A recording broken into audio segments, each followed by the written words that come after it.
Welcome to the Stop Down Photography Podcast, episode 89. I'm Scott Davenport. Today's topic is don't let bad weather get in the way of your photography.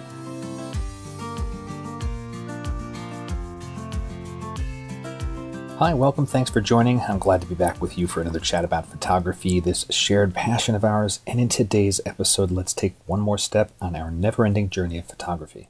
I am recording this podcast on location in Oregon, so you will notice a difference in the audio for this episode. I'm in between my Oregon Coast workshops. I just completed the workshop I co-hosted with Derek Story, and I'm about to begin the workshop I'm hosting solo tomorrow. I'm recording this on Sunday before you hear this.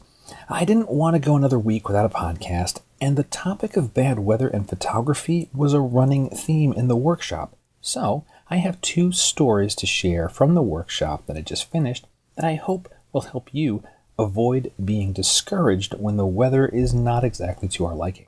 If you enjoy this podcast, please share it with a friend on social media with your camera club, and if you can, please leave a rating for the podcast. Fresh ratings help other photographers find out about the show.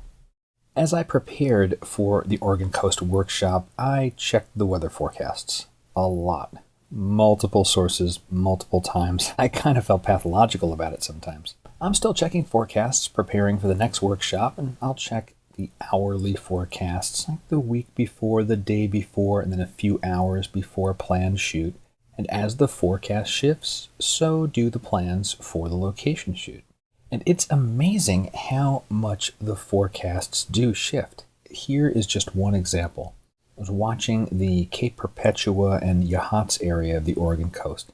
At 7 p.m., 2 days before the beginning of the workshop, the weather called for lots of rain.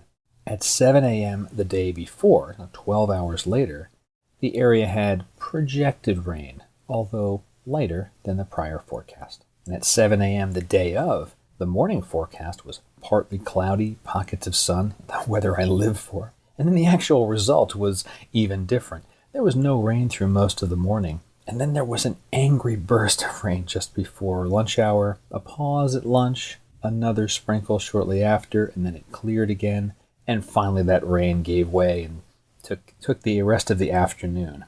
Now, it could have easily gone the other way, more rain happening sooner, but my point being, as I'm sure you know, the weather changes often, and bailing on an outing 2 days or even a day before can be premature. So in this workshop I just completed, Oregon has weather, and we had some weather to deal with. Some days were a mix of sun and clouds, just like I described. Some days were overcast. That's a great time to head into wooded and forest areas where nature is your softbox. And some days we got rain and fog, and these were just dreary days. However, when you're on a workshop, you want to get out with your camera, and that's exactly what the group did. So here's the first story I want to share. On the first day of the workshop, we traveled north from Florence, Oregon, to Cape Perpetua, the town of Yachats. You just heard me describe how the weather was continually changing.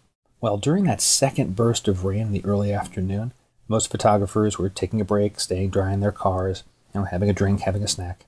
And I was thinking the shoot was about over. A light rain isn't a problem, but nobody wants to photograph in a moderate or heavy rain.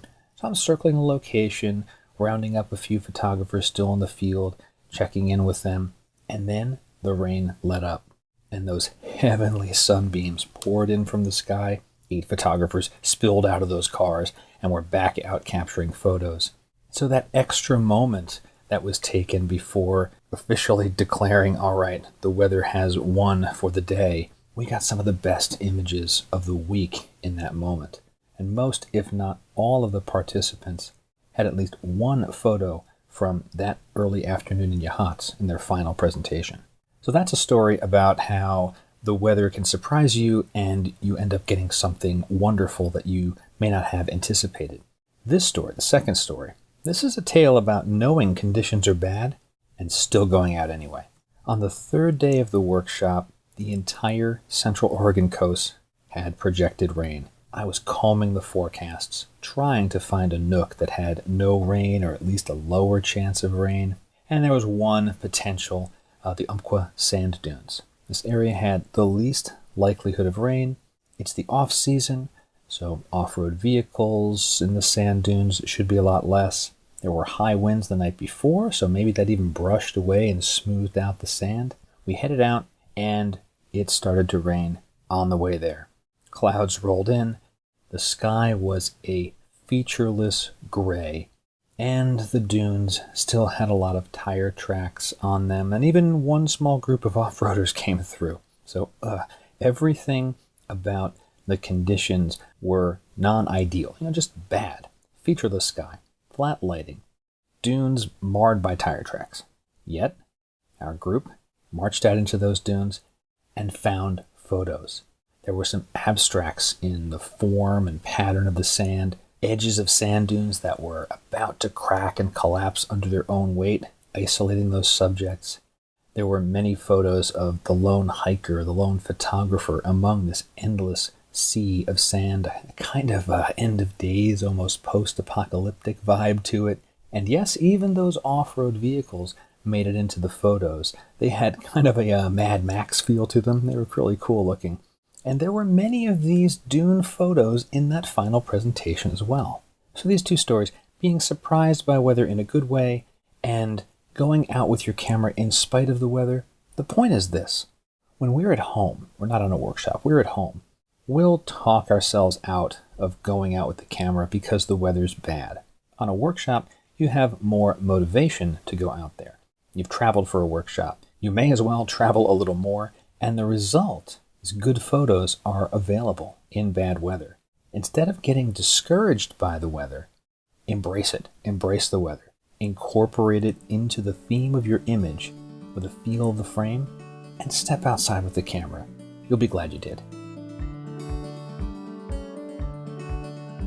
One other thought about poor weather and working with our photography. Sometimes that's a hurdle because we pre-visualize our scenes. Nothing wrong with pre-visualization, but I don't think most of us pre-visualize dull weather, gray weather. Yeah, maybe fog in a photogenic type way, but we don't think about scenes with rain, gray skies, just featureless.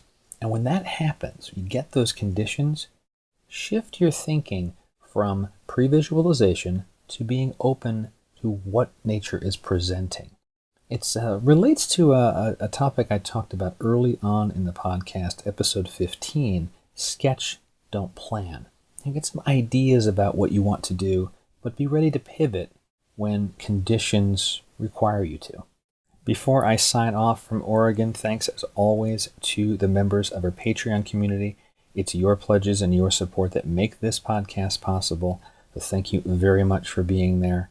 And if you are interested in joining this group, supporting this podcast, check the show notes for a link to the Patreon community. There are also many other zero-cost ways you can support the podcast. Leaving a rating or review is a fantastic one. That really does make a difference.